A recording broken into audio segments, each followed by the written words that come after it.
Hello guys and welcome to the new Resto Shaman video that I wanted to talk about the setup that I'm going to be using in Shadowlands. Shadowlands is going to be released very soon. This is going to be a Grievous dungeon, which is very interesting. I'll be using Primordial Wave from Necrolords. This is going to be my go-to covenant because my shaman is going to be... Need to heal. Again, we have Grievous. Haven't done this before. My shaman is going to be mainly for raids, and because it is a raiding shaman, Primordial Wave for Necrolords is looking very solid, because again, with Primordial Wave you want to make sure you spread the Riptides. Primordial Wave is going to apply Riptide on a target, it's going to go into cloudburst. It works really nicely with Emini Soulbind if you have things lead by example, because with Primordial Wave you have a chance of not incurring a cooldown and having a higher uptime of lead by example. So there's a lot of things that go towards making Necrolord is a pretty interesting choice in raid situations. Now the big difference in 5-mans is that the damage. You have an option of using Primordial Wave to apply Flame Shock like I just did there, but again, you see it didn't incur a cooldown. So, and I'm gonna get a higher uptime of certain Soulbind abilities as well. So there is, again, it is kind of random. I'm still not sure what the combo of Soulbinds is going to be. Keep that in mind. I'm not saying this is going to be the best way to go about it. It's something that I am trying out. I am using Chains of Devastation. So you can see the legendary here where I'm using Instacast Chain Lightning, Instacast Chain Heal, Instacast Chain Lightning, Instacast Chain Heal. You don't have to, this is a common misconception. You don't have to use just this playstyle. You have 20 seconds to do whatever you want in between. Like for example, there is no AoE damage. I don't want to use Chain Heal. There is no multiple mobs. I don't want to use Chain Lightning. So it's not just like forcing to do it. So let's go to Primordial Wave and Prideful Healing. So we're going to use, let's hope we're not going to get Cloudburst, Primordial Wave, Riptide, the guy got hit, Healing Wave, look at my Cloudburst here. Cloudburst went to 17k, instant cast Chain Heal, dispel the guy, Chain Lightning, Chain Heal, Chain Lightning, Chain Heal. And I mean, there's not really a lot of stuff going on here. Didn't have to use Ascendance, didn't have to use Healing Tide. Again, Healing Tide is a bit whatever. Didn't have to use any of the cooldowns at this given point to... Basically, Primordial Wave was good enough. Okay, we're doing Cloudburst, Instant Chain Heal, Instant Chain Lightning, Instant Chain Heal. The mage is really far away, making it really awkward for me to heal the mage, so I'm going to use Ascendance. Because the mage was really far away and was eating up my chain heals. But again, this is probably one of the disadvantages of Resto Shaman, generally speaking. People have to be stacked in order to optimize the healing, because I am running Chains of Devastation. I'm not sure if Chains of Devastation is going to be the go-to for really high keys. I'm still not 100% on that. But I do really enjoy Chains of Devastation in these keys. And because I am running Ascendance, I do have a 3-minute cooldown that really allows me to do a lot of healing for Prideful. Do a lot of healing for when, you know, things go bad, because Chain Heal recently got nerfed. But I think it was 7% or so, which indirectly nerfs a lot of other things. So we need to, this is pretty annoying. We're gonna use High Tide. We're gonna use Cloudburst, Riptide, we use Primordial Wave, and we're using Healing Wave, Primordial Wave, Healing Wave. Look at this, 23k. 32k. We're gonna use Chain Lightning, Cloudburst, Instant Chain Heal, Chain Lightning, Chain Heal, Riptide, Riptide. I need to dispel myself here instantly. Chain Heal, Chain Lightning, Chain Heal. Again, Mage was a bit too far away there. I won't heal the Mage. And we have all of our we have all of our Grievous stacks gone as well. And because we had Prideful buff, we didn't use any mana, because you have to remember, Prideful is like a Kiss Curse type of deal, which they did for, again, a lot of people were asking this. It gives you a huge mana regen after using it, so I didn't waste any mana whatsoever, even though that was a pretty heavy healing. Again, this is going to be another juicy pull here for sure, so we're going to use Chain Lightning, Chain Heal. We have Riptide, Chain Lightning, Interrupt, Dispel. We're gonna use Primordial Wave, Riptide, we can't dispel that dude, into Cloudburst, into Chain Heal, big Cloudburst, we have another Cloudburst, Riptide, we're gonna maintain Riptides, and that was a good amount of healing in a short period of time to do with cloudburst healing, priming up your Necrolord ability and making sure it goes into cloudburst, making sure you have as many Riptides as possible. Like I mentioned before, Necrolord ability is good for HPS, but if you're doing Mythic Plus content and you want more damage, it might not be the go-to. A lot of people are looking at Kyrians, a lot of people are looking at Ventir, because Ventir is so easy to use and it does a lot of damage. It has been nerfed, keep that in mind, it has been nerfed. But like I mentioned, this is what I'm going to be going, because for me, Mythic Plus or raiding is going to be more important than Mythic Plus, at least for the given point. And again, swapping covenants is really awkward. You can swap to a new covenant, but once you have to go back to that covenant, you're gonna incur like a long cooldown. So you can't just willy-nilly swap every day based on what you're doing. In terms of other legendaries that I might be trying out in raids. Every forecast of Riptide also applies to Riptide to another friendly target. This is probably what I'm going to be running. I should be doing something. I'm going to be running in raid situations. I'll be using that legendary, the Riptide legendary, and I'll be using the Necrolord ability that I've talked about the whole game, Primordial Wave, to try and optimize my raid performance. And that's going to be my initial plan as a Resto Shaman coming into Shadowlands. Now that can change, so don't take everything that I say here as, you know, he's exactly gonna do that. There is still a chance that we might actually... No, this should be fine. This was... So let's go. Riptide, Primordial Wave, Healing Wave, Chain Heal, Chain Lightning, Chain Heal, Cloudburst 6 Inspired. Make sure you don't stand in front of the tank. You see it does the smash. There's no real warning about this. It doesn't do this like a thing.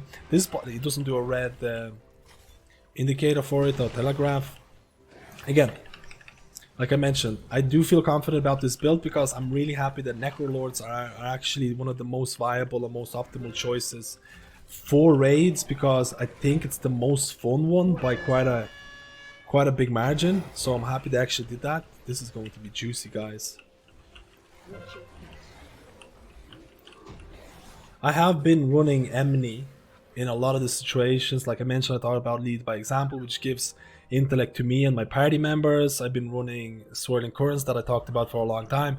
Every time you use Cloudburst Totem or Healing Stream Totem, your next 3 abilities based on whether you're going to use Healing Surge, Healing Wave or Riptide are going to be increased. So that works so well with Cloudburst, because what do you want when you cast Cloudburst? You want to make sure you're going to optimize your healing. You're going to do the most, or you're going to prime your Cloudburst in the best way. So you can do things like you apply Riptides on everybody, you apply Cloudburst, you apply your Primordial Wave, and you can use your, again, you can use another Riptide, and then you can use Healing Wave, which is going to be buffed by Swirling Currents as well, and it's going to go into Cloudburst, and it's going to do a whole lot of healing.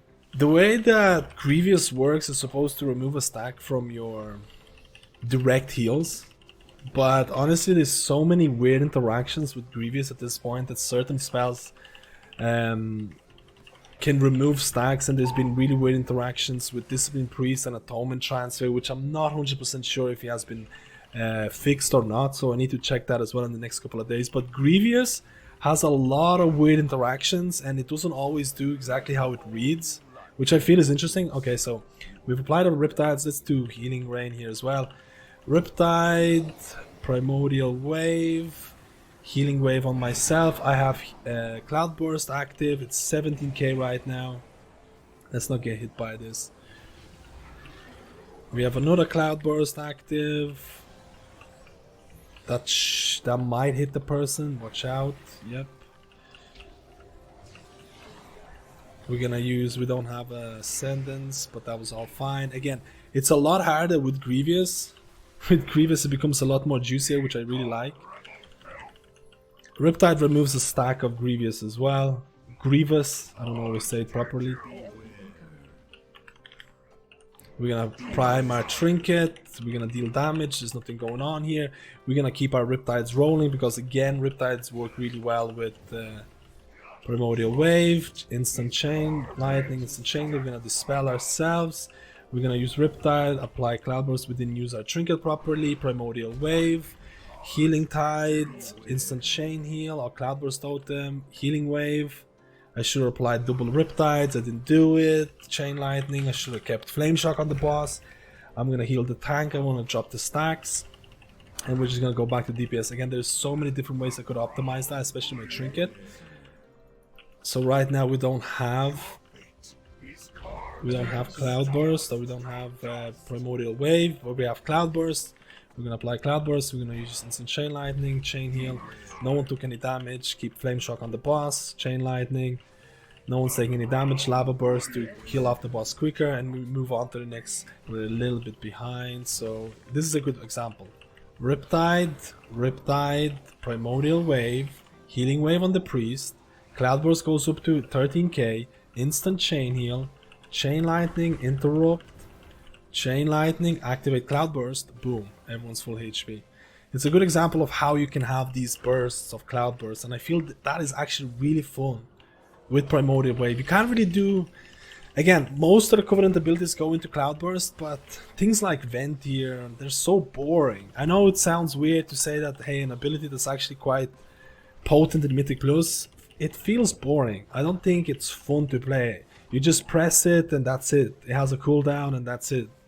And that's why I feel that Primordial Wave is so interesting. So right now, we're gonna apply Flame Shock, we're gonna apply Instant Chain Lightning, we don't want to get hit. Riptide, Primordial Wave, Healing Wave on the Priest, Lava Burst, Chain Lightning, Lava Burst. One person got hit, dispel that, Instant Chain Lightning, Cloudburst, Riptide, Instant Chain Heal, Instant Cloudburst, Instant Chain Heal, and we're popping Cloudburst and everyone's full HP. Again, a really nice little combo to just showcase how... Imagine how this is going to look like in raids. I think it's going to be really interesting because Necrolord ability only has a 45-second cooldown, which makes it, again, another thing that I really like. The fact that Covenant abilities have shorter cooldowns, I think it's more impactful in your, rotation, rather than having something that's 2 or 3 minute cooldown, which I feel can be extremely boring. So we're gonna have to apply, we're applying Cloudburst right now. Riptide, Primordial Wave, Healing Wave, Chain Lightning, Chain Heal, I missed those, Chain Lightning, Chain Heal, Chain Lightning, Chain Heal, and then Cloudburst pops, everyone's full HP, you go back, you deal damage, I pop Spirit Walker's Grace because I want to deal damage. We're gonna try and do more damage. We have to soak, but that's fine. Riptide. Again, let's see how much healing we can do by just healing through it with our cooldowns. I had Spirit Link, I had Descendants. Again, a lot of tools. As Resto Shaman, you have a lot of tools for a lot of occasions, just making sure to use them properly. So if the things don't change the way that they are currently, I will be running Resto Shaman in raid situations because I still feel Resto Shamans are going to be very strong in Castle Natria. I still feel they're going to be relatively strong in Mythic Plus. I think the difference between the best sealer and the worst sealer in Mythic Plus is going to be relatively small. Again, in Mythic Plus I'll be running things like engineering to account for the fact that Resto Shamans don't have a battle res, so keep that in mind. And in terms of Covenant abilities, like I mentioned throughout the video, Primordial Wave is going to be my go-to ability because I'm running or aiming for Resto Shaman performance in raids. I won't be running Chains of Devastations. It's not going to be the first legendary I'm going to get. The first legendary that I'm going to craft when Shadowlands is released, if everything stays the same, is going to be Primal Tide Core. That's because every forecast of Riptide also applies Riptide to another friendly target, which basically means that the more Riptides I have, I can press Cloudburst, I can use Primordial Wave to apply another Riptide. There's going to be more splash healing when I'm going to be using Healing Wave, and all of that is going to go into Cloudburst.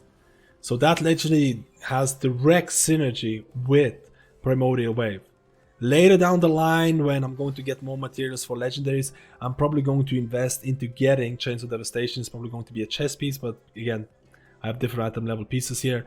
I'm going to get Chains of Devastation if everything stays the same to use them in Mythic Plus scenarios. But like I mentioned, Primordial Wave, the Riptide Legendary, Resto Shaman for raids, and in terms of Mythic Plus content, I'll be running Chains of Devastation if everything stays the same.